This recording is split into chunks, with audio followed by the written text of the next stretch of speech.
1 month before the events of Halo Infinite, ONI made a discovery in deep space that changes everything that we know about our ancient human ancestors, but it came at a rather disturbing price. Drifting through Sector Yankee 002G3 of distant space, ONI researchers of Project Arcdream discovered a derelict ancient human ship. Upon initial inspection, it seemed empty, but the longer researchers spent exploring its interior, the more their psyches began to deteriorate. In a rather Lynchian manner, something within the ship was getting inside their heads, twisting their view of reality and contorting their memories, instilling a kind of insanity that humans only ever see in the works of fiction. This is Halo Tulpamancy. The story begins with a highly classified transmission sent between 2 redacted ONI agents, Agent Pangaea and Agent Yuga. It goes over a brief history of ancient humanity, explaining that the reason that we are yet to find much of the technology that they left behind is because they resided in galactic regions that we are simply yet to explore. But of course, the Flood and also the Forerunners' extremely comprehensive extermination of them doesn't exactly help that endeavour either. However, the discovery at Yankee 002 is at the heart of current ancient human research. Agent Pangaea currently has a few dozen researchers aboard the ship in rotating shifts, including a control group who are given only 8 hours of access before being forced into a 36-hour cooldown period. Now, this rhythm goes far beyond standard health and safety measures, and well, there's a disturbing reason for that. The ship itself seems to be eliciting some very strange effects on researchers with prolonged exposure to it. Attached to this transmission are a number of incident reports pertaining to these researchers who have experienced strange and deeply unsettling behaviour. Just take a listen to a few of them and you'll begin to understand why such drastic measures need to be taken. Incident Report 003. I know we work long hours, but I'm starting to get concerned about Jackson. He looks like he's sleepwalking half the time. He moves like none of the rest of us are even there. He keeps bumping into me whilst muttering under his breath. I managed to listen in one time, and he's just saying all of our names over and over again. The hell is that all about? Incident Report 008. I reprimanded Horn earlier today for ignoring his duties. We've got a tight timeline to work with while aboard this ship, and I caught him skulking around, saying that he was trying to find the source of a hum that kept moving whenever he got close to it. I don't hear any hum. He's either messing me about, or he's in need of a serious psychological evaluation. Incident Report 012. I asked Jerry what was on his to-do list today, and he said that he was watching the walls. I said, like, what? What's that supposed to mean? And he said that he sees things moving in them. Shadows. I said it's probably just the rest of the team in the room getting up or something, but he said no. He said that there are too many. Incident Report 013. Ever since we found that suit apparatus that we adapted into Project Enoch, Hudson has gone completely non-verbal. He just presses his lips together like he's trying to whistle, but he doesn't make a sound. I'm concerned about the null-state stasis containers as well. An eclectic variety of objects not accounted for by our inventory have been brought aboard. Holloway swears she saw Hudson laying out his morbid collection of alien bones on the floor as if it was some kind of ritualistic offering. But when she got another pair of eyes over to check it out, they'd gone without a trace. Christ, I need some shore leave. Incident Report 015. I had the strangest conversation with Nicholas today, and I'm not sure what to make of it, to be honest. He started talking about his wife back home, which is strange, of course, because as far as I know, he lost his family back on Colo. But he was recounting his wedding day when suddenly I realized that he was describing my wedding day. Red wine all over my wife's dress as we took a tumble during the first dance. He described the incident exactly as I remember it, as I lived it. But that was 5 years ago, and I've only known him for 2. He froze up completely when I told him that that was what happened to me, and he hasn't spoken to me since. Incident Report 016. Earl reported that he's been having strange dreams lately. He said that he wakes up on the ship and nobody else is there except for Spot and Niles, who just stands still, fully armoured, and keeps asking a question in a voice that isn't his. Of course, I asked Earl what the question was, and he just went pale, refused to say anything more after that as well. Gosh, something weird is happening on this ship, man. Now, before we reach the bulk of the story, let's first briefly touch on Project Arcdream and, more specifically, one of its sub-projects called Project Enoch. This led to the development of an attachment of the same name for the Rakshasa Locust helmet, and this thing is strange. So, it's a mechanism that allows its user to, in air quotes, speak with tonal patterns that are understood by nearby humans, but that cannot be interpreted through recordings or remote monitoring. Now, clearly, this is intended for use on highly classified operations where leaks just simply cannot happen, and of course, this right here is one of those operations. But it turns out that the technology that led to this rather esoteric breakthrough was in fact ancient human in origin, and much like the ship itself, this thing also causes disturbing behaviour in its users. I just thought I'd mention Arcdream and more specifically Project Enoch now, because Enoch in particular is a rather prevalent bit of technology throughout this story. We then jump to the perspective of one of Agent Pangier's researchers within the ship, and I will warn you, a lot of this story revolves around concepts like gene songs and geishas, so it does get really esoteric at times. Alex, who wrote it, said that it was inspired heavily by a lot of David Lynch's work, so you can probably see where the esoteric comes from. Anyways, this researcher, whose name we're never told, is on shift in the ship, but she's locked in this kind of surreal sort of daydream, where another entity within her is speaking to her from the depths of her subconscious.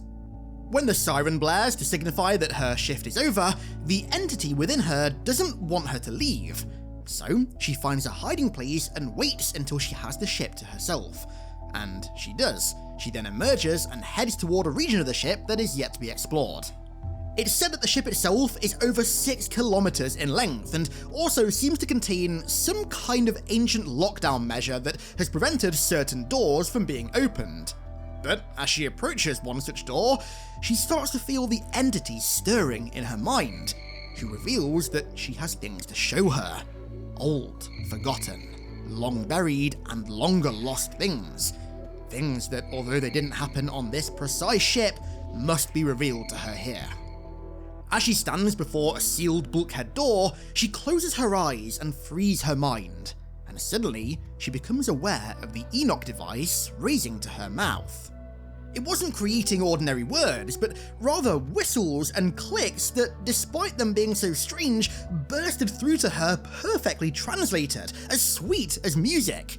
It was a language that, in the same strange kind of way as the female entity within, felt familiar. She speculates that the Enoch device is in fact what wills her to the forefront of her consciousness, almost like a guiding beacon on the horizon, and it causes her mouth to speak at her behest. As the entity talks through her, the room powers up, and the old door creaks and groans as it opens, and for the first time in 100 millennia, she ventures beyond. Through the door is nothing but pitch black, with a chill in the air, but she passes through as if returning to a place that she knows as home. The entire ship emanates this ethereal sense of familiarity. But then she begins to experience the first of the entity's dreams, again surreal in nature, as if presented right before her in the ship, not in her mind. A shadowy humanoid figure appears, clad in armor but immobilized within a confinement shield. This figure is the entity in her subconscious. Then a number of other figures appear surrounding her, and these figures are in fact described identically to Bungie's original concept for the Prometheans, which inspired the Prefect helmet that came with this update. So, these guys, by the looks of it, are canon now, which is awesome. Flanking the suspended humanoid, in a high, imperious voice, one of the Prometheans beckons out. The actions of your kind are an affront to the mantle. Your reckless expansion has devastated ecosystems, displaced populations, and now you resort to razing entire worlds. The researcher begins to feel an old hatred rising within her. In the vision, the imprisoned female warrior strikes out at the Prometheans, telling them that their commander has seen the logs that she shared, they have seen the flood for themselves, that it still resides within this system, and that if they don't release her right now and aid in burning it from existence, it will consume them all. The speaking Promethean then accosts her for lashing out, and doubts the veracity of her claims. There are some within the Ecumene who believe the flood to in fact be a bioweapon of human creation, one designed to root the foreigners out from the space that their empire seeks to expand within. But again she spits back, calling them fools and barking a dark omen at them that if they impede her people's work, the parasite will come for the foreigners, and when it does, they'll attempt to study and control it, when instead it should be met with one thing and one thing only: annihilation. Its hunger serves a greater desire, a purpose that they cannot conceive. The Prometheans stand statue still. And then, the dream ends with her telling them that by the time they come to the same conclusion as her and her species, it will be too late for the Foreigner Empire. Now, of course, this dream occurred during the Foreigner-Human War, where the ancient humans invaded, in air quotes, foreigner space and began burning their worlds as they did. Of course, the foreigners saw this as an act of war, something that they long sought, but the reality was that the humans were fleeing from the flood, who were consuming their empire faster than they could flee from it. And also, if you haven't figured it out yet, the female entity within the researcher's subconscious is in fact a Yesch, which is essentially, in very small layman's terms, a soul of a previous entity transplanted into a new body. It's of course the Yesch that belonged to the female human warrior that the Prometheans had captured and were interrogating, and it seems that being in close proximity to ancient human tech causes these Yesch's to surface. Whether it's the familiarity the Yesch's feel being back in something that they recognise, or some other kind of crude technology in the ship is unknown. Following the dream, the researcher wakes up an indiscriminate time later, and despite initial reservations, she's pushed onwards through the dark of the ship by her Yesch, who it seems needs to reach its bridge. Again, she walks with a complete familiar confidence through the pitch black of the ship, but suddenly it begins to rumble and shake, as if it were the stomach of a creature with a ravenous appetite that had been starved for many long years. And given what appears in the next hazy daydream, I think it's fair to say that this researcher just experienced her first Gravemind moment. Shadows drape the corridor through a thick haze of mist, forming into bulbous pustules and fleshy growths of the flood. A rippling, writhing sea of skin poured out the door behind her, transforming the corridor into a gullet, and as she looked up, she saw several foreigners trapped within, their silver armor a stark contrast against the sickened, infected flesh, drawing them into the wall and the ceiling as if it were digesting them. We are nothing, you and I. Nothing more than food. This shall be the fate of all. This ship was consumed by the flood. Two figures suddenly shot down the corridor with the infected biomass closing in around them like a contracting muscle. One of the figures was Foreigner, seemingly one of the Prometheans from earlier. The other was the female human warrior, and these were in fact her final memories being played out. She'd been captured, interrogated, and disbelieved, but when the parasite arrived and validated all that she proclaimed, she was quickly freed and given a rifle. As the two members of the previously opposing species fled, the Promethean turns on a dime, his right arm reconfiguring into a light rifle, and together they dump their entire magazine downrange toward the infection. But before her torturous demise, the dream comes to an end. Why this spirit is choosing to play back her horrific final moments, the researcher cannot ascertain. She knows that humans have already encountered the flood, but perhaps she fears that they will prove a resurgent threat once more and will arise to face us again. Or maybe these echoes of her former self prove so traumatic that she's forced to share them. My bet is that both of those statements are true. Pressing on, she climbs a ladder up to an antechamber before the bridge.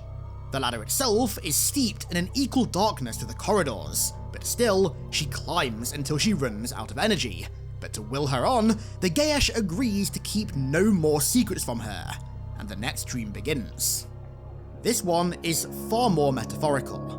She watches a great wave surge over an ocean, reaching higher and higher until it crashes down upon a city. This, of course, is a visual metaphor for the flood, and it was happening everywhere, across whole planets, an inescapable deluge. Then she picks a memory from the researcher's mind, a memory of Lord Hood and the Arbiter shaking hands at the Voy Memorial at the end of Halo 3, formally declaring peace between the two species. Then a sphinx with a human head, bird-like wings, the body of a lion, and the tail of a snake. But quickly after appearing, the skin on its face is burnt away, leaving nothing but a skull. The wings separate into fractal parts, the lion's haunches curl inwards, the serpent tail extends, and it turns into a cold and dark alloy. Energy builds at its center and is destructively released, laying low the ruins of the city as the waters continue to climb towards the tail. Now, this is of course a very esoteric metaphor, but its meaning is really cool. It's a metaphor for the reason that she was captured by the Prometheans. So it turns out the human warrior was sent on an infiltration mission to determine the foreigners' reaction to the truth of the flood, which they sought to achieve by baiting the parasite to the foreigners so they could see it firsthand, which is of course what we saw in the prior memory. With that dream over, she reaches the top of the ladder and thus the antechamber, and her Yesch's final dream begins to materialize. An immense support beam had collapsed on the final uninfected Promethean, pinning him beneath it as hordes and hordes of infected moved through the dark towards him. He continued to fire his weapon into the horde, but they could sense his fear and desperation knowing that he'd backed himself into a corner. If anything, it seemed to slow their advance, as if to savor the fear, to savor specifically the fear of a foreigner. The human warrior's weapon was dry, and as she frantically looked for an escape, there was none to be found. Both human and foreigner were trapped. The room filled with the stench of blood and infected corpses, their heads lolled, necks disconnected from their spines, and their faces, still recognizable, eternally frozen in the horror and pain that they experienced in their final horrific moments. Eventually, the foreigner's rifle ran dry as well, which caused a monstrous form to emerge from the horde of combat forms. What was once his commander, now one of the infected, with one of his hands fused into the flesh of his stomach and short curved tendrils emerging from his head like an infected crown. This creature knelt down in front of its former subordinate and placed its immense gnarled hand upon him. And what happened next was simply too horrific for the researcher to recall. The last thing the Promethean saw was her, the human warrior, but whether he was confused or felt in some strange way vindicated, she couldn't tell for sure. In the end, the parasite had taken his entire crew, consumed everything within his ship, and had spared none of his kind. But it did not take her. Having delivered the researcher to the bridge to uncover the information that she was willing her towards, the Yesch of the ancient warrior will show her no more dreams. On the bridge were rows of terminals, monitors, and interface consoles, and suddenly, the Yesch used her mouth to utter clicks and whistles, an activation signal. This caused a low hum to emanate from the holotable a split second before a holograph appeared, with fractal formations of light fizzing and buzzing, attempting to resolve into coherent images, as if, with 100 millennia of dormancy, it had forgotten how to do so. But it succeeds, and what's presented is a display of the local star system, showing the orbital path of 3 small planets nearby, but the Yesch moves the researcher's arms to reveal much more. She manipulates the hologram and extends its view to other local star systems, then to the Orion Arm, and then even further out until it settles on an even more expansive view of spaces beyond.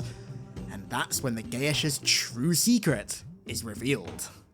The ancient human civilization within the Orion Arm was destroyed by both the Flood and the Foreigners, we'd know that for a fact, but it turns out that they had spread far beyond just the Orion Arm. to places that the Foreigners had no knowledge of. They'd pushed beyond the Perseus arm towards the borders of intergalactic space, a place that the Foreigners apparently feared to tread, as if some long-suppressed dread lives within their own genetic memory from ages past. And from what I recall, I think this is meant to be referring to their massacre of the Precursors and the extreme guilt they feel for doing so. And pretty much that's where the story ends, and I've gotta say, not only was that a fantastic psychological horror and also flood zombie horror story. I love any kind of zombie horror where two opposing sides unite against the infected, and when there's flood involved, I love it even more. But goddamn, even that stuff aside, the implications of that ending are wild. So now, not only are the Precursors being reseeded in another galaxy and will at some point become major players in the galaxy again, but there are ancient human civilizations far beyond our reach that weren't infected, weren't annihilated, and weren't reset. And ONI knows about them. I have a feeling that it's not going to be long before we hear of an ONI expedition into deep space to make contact with them.